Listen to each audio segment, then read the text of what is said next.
jacket. As long as I'm not sitting at the angle where I look like a giant boob troll. Making videos, you really learn a lot about your body. Like, it doesn't, I don't take it to heart or anything. I'm just like, at this point, I'm just like, that one's good, that one's they're good. wonderful. But They're like, sometimes they just wonderful. blend into the rest of my body, and then I just look like a little troll. And then there's this lower half of a mannequin behind you Oh, too. good. So, Yeah. you know, Yeah. That'll be important for this shot.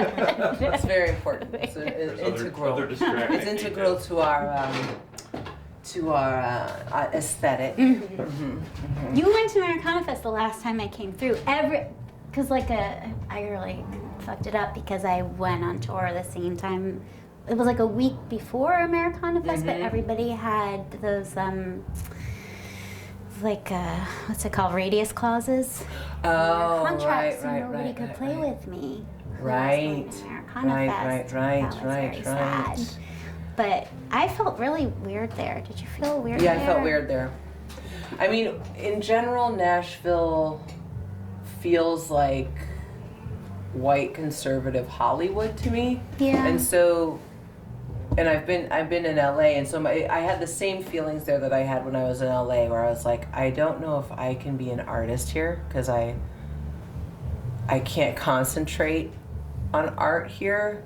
Like, I understood that this is a place where business is getting done. Yeah. And, but it also just felt weird because it was like, yeah, it's like, as with everything in our society, if you're not, a mainstream, you know what I mean? If you're being black in country music, being queer in country music, you're like, I can't find a belonging here, and it's hard. Even though there were so many shows I went to that I was like, oh, this is like so amazing. Why isn't anybody dancing? Yeah. So the energies are always complicated. Yeah. And I accept it, but then I'm also, I was reading like one of the articles where you're being interviewed where that feeling of like really wanting to carve out that space where you can just simply be yourself in this genre, and you do a ton of advocacy around it too. I mean, tell me about like what it was like just having to begin like Gale Opry because there was nothing. I mean, was this like specifically in New York, or were you just seeing it kind of everywhere? Like, what was the feeling that kind of was the impetus to just begin that? I just missed playing in those spaces. I came up in queercore, and I loved a lot of the other country spaces I could play in New York. Like, I love the Brooklyn Country Festival and all the, but I felt lonesome for playing in a queer space. And then we went on our first little tour, and I mean, usually people don't read me as queer right away because I'm so femme, but then when they figure it out, sometimes they get angry, and that's just an intense vibe. And we were playing at this dive bar in Baltimore, and it was a totally different lineup than I have now, but the two straight men in my band were like, oh, this is the best place ever. I love playing here. And me and Alana and Tammy, the three queers, they were uncomfortable, and there was just some dudes in the front, eyeing me in a creepy way, and they were like, we need to get out of here. They got very protective, and also, they felt what I was feeling, and the other two people, went right over their head. And in that moment, I was like, if I'm gonna do this and keep making country music, I need somewhere where I can just, recharge and feel at home a little more, because I want to play those spaces, too, but I need somewhere that's, a home base. And and also, once I started doing it, people kept, coming up to me crying, being like, I grew up on this music. Yeah. I never thought I would be at a show where I could, dance with my partner or feel at home. And so then I had to keep going. Yeah. I didn't mean to, be doing it for 8 years, but, you know how it is. When you start a thing, it just kind of... It has, the people come because they need it, and it's so affirming to be able to play the music that we love so much, and it be received kind of in that same vibration, and so yeah, so what was it like? I mean, I want to know about like your first moment of like really loving country music, because I think we've had a similar experience where it was like we grew up on country music because it was just what was playing, and so it was never really in the forefront of our minds. Yeah. And then we got into music and played a lot of other stuff, and played, I played in a hard rock band and did all this stuff, but Awesome then there's hard rock that band. moment where it was like, I love country so much. Yeah, it happens. It just happens. Yeah, it just happens, and then you're like, I have to do this. I have to do it all the Yeah. time. It's like it's just almost like an irresistible urge. Yeah. And it comes with all of the like attendant like, well, how do I play this music in this society? Yeah, and the logistics of it. But I tried to fight it so hard. Did you try to fight it? Oh yeah, I mean, I told people for a long time that I was trying to make my afro look like Dolly Parton in the 70s. Like I was like, I can do this. I can be like the black version of a country music star of my dreams, I mean, I still do that, but it's different. But there was a huge kind of arc where I was like, oh, I can do this. Like I'll be accepted if I just like kind of toe the party line and play music, and if I write good songs, then this should be fine. And then a decade in, being like, oh, it's not fine, and this is why, and that the pain of that is really intense. But then there's that other side where you're like, well, then this is the work that needs to be done, because I know that I'm writing good songs, and I know that I deserve to be here. So let me dive into the work that is necessary to carve out that space, so that there must be more of me. There must be more black people and more queer people who love country music. Yeah, and it's like the CMA knows. Like you look at their numbers, like, and this is what I tried to write about in the essay. Like they're in the millions. It's like I think it might be like 10% of all like Black Americans listening to music are listening to country music. Like millions and millions of people, millions and millions of like Latinx people, they know those statistics. They know that people are listening to the radio and buying albums, but they don't want to market to them. And they don't want to create spaces where people can feel welcome. There's no reason for that decision other than white supremacy. Like, because they're not, like, either they're idiots and they don't know how to market, and we know that's not true, or they have consciously decided that they can make more money by presenting country as something that's only for white people than by truthfully marketing to everyone who loves it and makes it, and that's the other thing I was thinking about when you're saying about like, trying to see if, what you were saying about like Dolly and your hair, and I was thinking about Linda Martell, like, and that's another thing I write about. I've got to find her. She's still alive somewhere. Yes! I've got to find her. You have to write this, right? You have to watch this thing on Jill's Veranda. Have you seen this? No. Okay. In like, I think it's like 2014, this woman, Jill, who's like the country star of like, Sweden. You have to fact check me. Anyway, she goes with this other person who's also like a musician there and who's black but doesn't make country music but loves it, and like talks about loving Emmylou, and she's just like, I feel like I can't make that kind of music. Anyway, so they get to Nashville and she's like, do black people make country music? And so then that's like the premise of the show, and they go around like meeting a bunch of people, but they learn about Linda Martell and they're like, we're gonna find her. And it takes like the whole episode. So they find her. Oh my god. They sing Color Me Country together.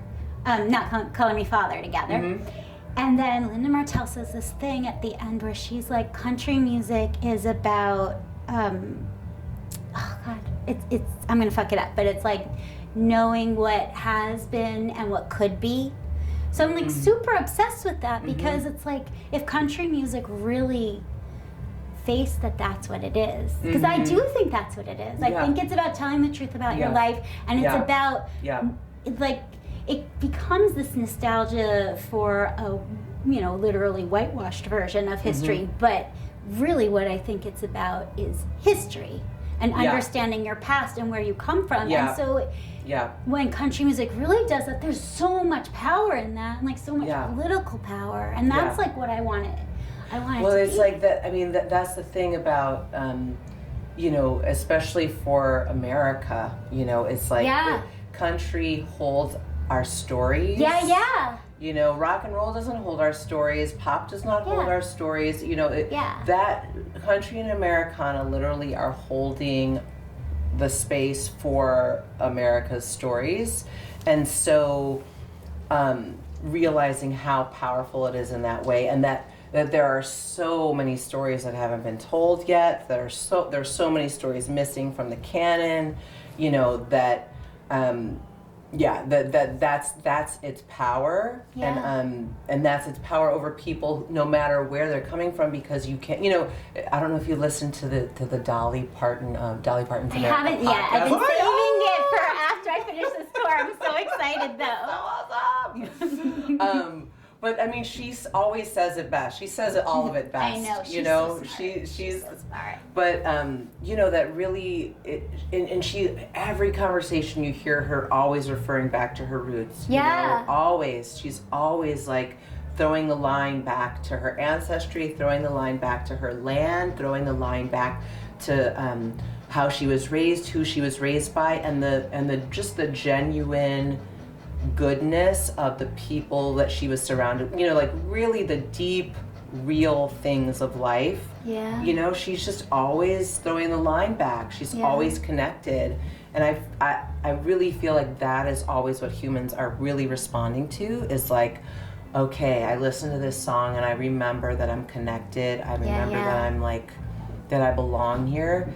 Even if like your song it's like, I listen to music now, I listen to like, I mean, I won't even go into the songs, that I've heard like on, as we were sound checking today, where I'm like, it's like such that mixed feeling of like, this song brings me such comfort, and it's so problematic. But that like, in its like viewpoint, but not in its like sincerity, or not in its not in its depth. It's just problematic in that it's an American song, and America's really complicated, and has been for a long time. And it's like country is such a perfect microcosm for seeing how it's fucked up, but it also could be a balm. Like I don't want us to seed the field. I want us to reclaim it and use it, because for all the reasons that, I mean, I think that's why a conservative agenda picked it up, because it's so powerful for everything you're saying, because it is about place, because it is about past, because it is about identity in these really deep ways, and the truth about our lives. And like, it's pretty dangerous if people, especially across race and class, can be coming together telling the truth about their lives. Then you risk solidarity. I mean, and I do think it's like, people always talk about Ralph Peer, like, haha, marketing genius. Even if it's with like, Ralph Peer? He's the marketing genius who helped like set up and segregate Hillbilly and race records. And even like in the Ken Burns documentary, they'll be like, oh yeah, like maybe that's a little messed up, but like.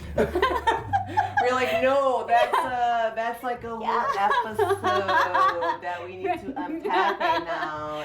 But like, to me, I feel like that was deeply intentional because of the danger of the power of having this common music. Like, I love the way Rhiannon Giddens talks about it as like this common music. And I was so mad also the way that they edited her in that, because I know the kind of stuff she says, and they made it look like she was trying to say something that was, they took all the teeth out of it, So that it just became like, and it became this thing about like the rub, like that's what that episode is called, where it's like, oh, well, it's like black people and white people like rubbing up against each other, which just reinstates this false segregation that like there's a black kind of music and a white kind of music, but that's people like Ralph Peer making that up to make segregation more powerful. Because it's like, right? So it's like, it makes me so frustrated when people talk about country in that way, as if it wasn't co-created. Right. By, Right. you know, poor white people, poor black people, Native people, Mexican people, like, and not a melting pot, like, which is what they're trying to, like, fuck that. Yeah. Okay, curse in this stuff. Yeah. Okay. Please curse away. But, like, fuck that. It's like, the real question is, like, how is it possible that people created this music together, even amongst all this violence, all this white supremacy, like, people, you know, murdering other people, and yet somehow, like, and in the middle of, like, slavery and genocide, but the musicians were still getting together and hanging out. Like, that to me is just the truth about musicians, that, like, even... We're like, we don't care. Yeah. We're like, I don't care, it sounds good, I just want to be a part of it. Like, no matter how fucked up things are, like, the musicians are going to sneak off and find a way to jam and get drunk and smoke weed and make songs. Like, But then when the money gets involved, then they're like, sorry brother, sorry sister, I gotta go. That's when the real white supremacy kicks in, like, hardcore, because it dangles the carrot. It's like that's fine, that's fantastic, but here's the money. And like, what are you gonna do now? Now that you have to feed your family, now what are you gonna do about your little, your little party? And it's like, to me, it's like not enough to, like, acknowledge, like, oh, well, Hank Williams and, like, Rufus T. taught Pam, or, like, played together and they learned from each other, like, you know, he taught Hank Williams a lot of stuff, but then why then does Hank Williams become a superstar and get all the money and become a face of an industry while Payne dies penniless in, like, an unmarked grave? Like, that it's not that. And then it's like, it's the hard part. It becomes that hard part. Like you're saying, it divorces people from their history, right? Because the victors then get to write the history. Or whatever. So it's like the impetus becomes like, oh, it must be whatever they're presenting because that's who it's this kind of like the cream rises to the top. Winner American, was merit winners, based. Like merit-based American, like, kind of false myth. Yeah. That, like, somehow, like, well, then, if he made all the money, it's because he was the best of the best. He was the best, and it's fine for this other person to be a footnote, and like, oh, well, we'll be so diverse, we'll, like, put him into the story. And it's like, no, people were co-creating it together, but the white people got rich, who were co-creating and remembered and celebrated and, like, made the actual face of country music, and the black people who were creating it are, and then who knows who of any of them were queer? Yeah, no, and then nobody knows if anybody is. Yeah, but it's like were there any queer country musicians like before before you? Right. I mean, apparently not. According to the official history, no. But they put Patrick Hagerty in the Did museum. They? Yeah. I think he's in the museum, but not in the documentary. But not in, like, not in the documentary. Not in the document. Yeah, it's like, obviously we have to be there for, like, 10% of the population, always, and trans people are at least 4% of the population, like, but, and to me the thing that makes me so sad is, like, what you're saying about how hard you have to work to keep making the music in the face of all that. Like, I think of how much music we lose. Like, how many songs that don't get made, or how many songs that were country songs and people had to turn them into another genre. Like, that's what I wrote about a lot. Just like, I guess I just gotta, just kind of get out the electric guitar, put on the, chug it along, make it a rock song. For real though, I found this interview with Michael Kiwanuka. He was talking about Black Man in a White World and saying that was a country song. And then he was like, well, I can't, all his, like, people were like, there's no space for black people in country music. Wow. So he was like, well, I can't write as a country song, so he changed it. But it's like, if we love country music, and we do, like... And we do. We love it so much. I want those songs to be able to come through people, and I want us to seize the means of production so they can make them. So, wait. We went totally off on the best tangent ever. And now tell me, I want to know about the moment where, because it's like, I know your history, you know, that like your dad, wait, so you might as well just tell me the history. Tell me the history, and then tell me about the moment where like you're like, crap, I have to play country music now. My dad ran a company when I was growing up called Heartland Music, and he made compilation albums sold only on TV, which is weird, like like Time Life book style? Yeah, exactly. That's well, amazing. Time Life was his competitor, and then they ended up buying him out because he was better than them. So, wow. And it was this moment in the 80s where like the radio format was shifting over, you know, and so like all the old greats couldn't get played anymore. So it worked in his favor, like that they were looking for a way to like reach out to their audiences. So he started making these compilation albums with like George Jones and the Oak Ridge Boys and like Don Williams and like, so like all these, you know, country legends, and then he would come home and play all of it for me, you know, and tell me all the stories, and I was like, I don't like that, I don't want to hear that, you know, but it was happening. And then my mom was always playing like more like country rock. Like I just have this memory of her listening to Roseanne Cash 7 Year Ache on repeat, like on vinyl though, like just listening to that song for a whole Friday night. Like she would just get up, put it back on, get up. So like that I think is like my root in a way, that song, you know. So that was all in me, but I wasn't gonna do, like I wasn't trying to do that. Yeah. And then I split up with my partner then of like 15 years, and I don't know, that kind of thing just sort of cracks you open. And what came out was pedal steel. And I started writing all these country songs, and I was like, I had written some before, honestly, and I never knew what to do with them. And I was like, why is this happening to me? And I just sort of put them away. But then it just like... floodgates open. Yeah, the floodgates open. I couldn't get them to stop. So I was playing this show where Alana's band was also playing, and I was like, oh, there's somebody playing pedal steel, like in the same show as me.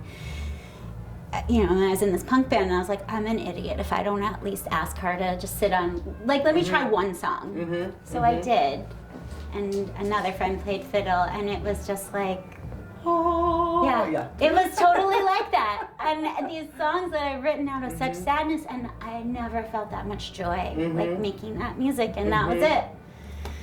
That was it. I couldn't, you know, now it's 9 years later, and I can't stop. I keep trying, it's so hard. Stop. Keep making space for more queer country musicians. It's just like, it's never ending, it's never going to end. It's going to get bigger and bigger, the expansion. But I do think there's something like about being the kind of person that you also are, where it's like in that moment where you're like, I'm not at home here, I'm not welcome here. Instead of leaving, you're like, let me start a thing. Let me just start a thing.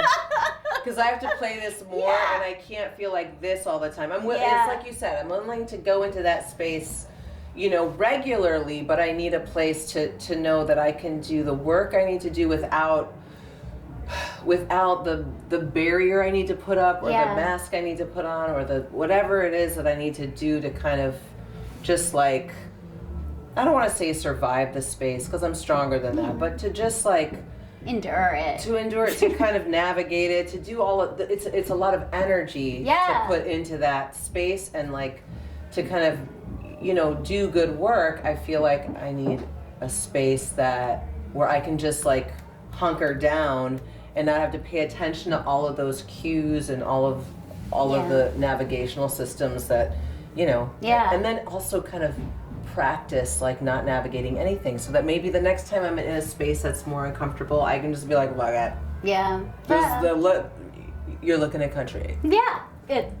Well, take a look, this is what it looks like. I don't know, whatever you think, enjoy your thoughts. But it just takes a lot of energy to do that. And you need some energy back. You need community. You need community. People to have your back, and that's like, I mean, Linda Martell says she gave it up because touring life was hard on her and she had a family, but like, there's no way that it wasn't taking a toll on her being a woman and being a black woman in that industry. Like, there's no way, you know, but that's just the energy tax. There's just, that's not like the story that we tell. And like, that's the story I want to tell, you know, and I also like part of the reason I've been like obsessing all year about trying to find some way to do like country music against white supremacy and organize people and write about that stuff is like I don't like the way when you start talking about like sexuality and gender, it's not intersectional. And like I feel like especially when it comes to music, like genre is just like the story of white supremacy, like all the genres. And like you know, back to like if country music is about holding the truth of our past, like that to me is like square one. Like if we can't find a way to talk about that with each other, then it doesn't matter if you make space for women or space for queer people, or even if you make more like diverse spaces in different ways. Like if you don't reckon with that history, like you don't reckon with the Confederate gallery at the Ryman, you know, like then it's you're just putting that stuff on like top, you know, it's like icing on top of something rotten. And I don't. That's how I felt like Americana Fest. Like I don't want to just be the like icing on top of something rotten. I want to go right down to the rotten part and like dig it out, dig it out, new and like. And I want to use country music to dig it out and reckon with it, because I think that's what country music wants us to do. I do too. It's like it's a calling. Yeah. I mean, I've been called to country music. I don't know what else to say, and exactly so here I am trying to serve the music the best I can serve it. That is what I believe, like, we're lucky when she calls us. Yes. But we have an obligation, like, because... To work. Hi, babe. Hey. How's it going? Speaking of, I'm sorry that your pedal steel player is gone, but I married mine. I know, but you... So that I will always have a pedal steel player. I know. I try. My pedal steel playing romance man. That's we have being pedal steel widows in common, though.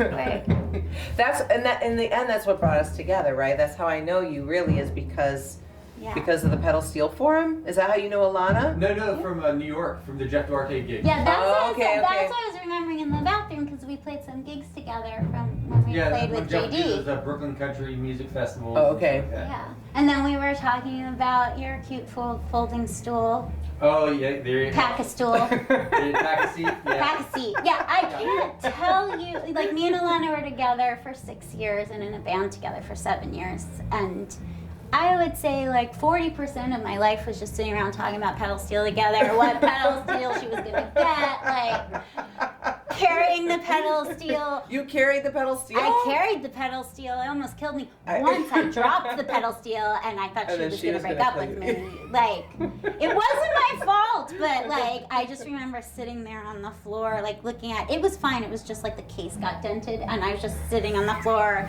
crying because it's so heavy. And she wouldn't get a split case because she said there's only 2 people who make the split case and one of them does a bad job and the other one was a racist. And finally I was just like, you buy a split case from that racist guy or I am leaving you because it's so heavy. So she did. But like that, I can't. And then Gordon, I mean, he'll just be like, I mean, that's kind of what almost decides it for you sometimes, babe, where you're just like, is it worth carrying my pedal steel? Parking's bad at that spot. I'm not playing that gig. No, I can't tell. Like, but it was so hard. Like this when I started making this album without her, because I didn't like anybody else's pedal steel player. I finally found somebody, and all I wanted to do was like talk pedal steel shop with him. I missed it so much, and he was not about that at all. He was just like, he's just this younger dude who was like. I just started learning this. He was like, he's been playing for a while, but he just like, he didn't know me. Forum. Yeah, he's not on the forum, and he like didn't know me. You know, I was just someone who was hiring him for some sessions, and he did not understand why I really, you know, like all my emotional pedal steel needs that I was having. Like, I was like, oh well, you know, how do you feel about like this model? And you know, then Alana started getting a push pull, and it changed our life. And he was just like. He did not want to talk about that. So when Gordo, he'll show me a pedal steel, and all I'll say is like, "That's pretty." That's how I mean, Gordo buys all of the instruments. We bought everything together. I'm like, what's that, babe? I'm like, sounds pretty. Oh no, I like the red one. I like the blue one. I like the black one. I like the white one. Sounds pretty. You managed it better than me. I went all in. I'm like, but it's hard not to because you're in a band. Like, Yeah. I wanted her to find the sound that was in her head too, and we loved the same sound. So like, it just became, well, it was a big part of it. It was like having a child, except our child was the Emmons push-pull. And A cult of its own. yeah, but that was fucking no joke, and then you have to repair it. Uh-oh, it's probably my band saying I have to Or play. probably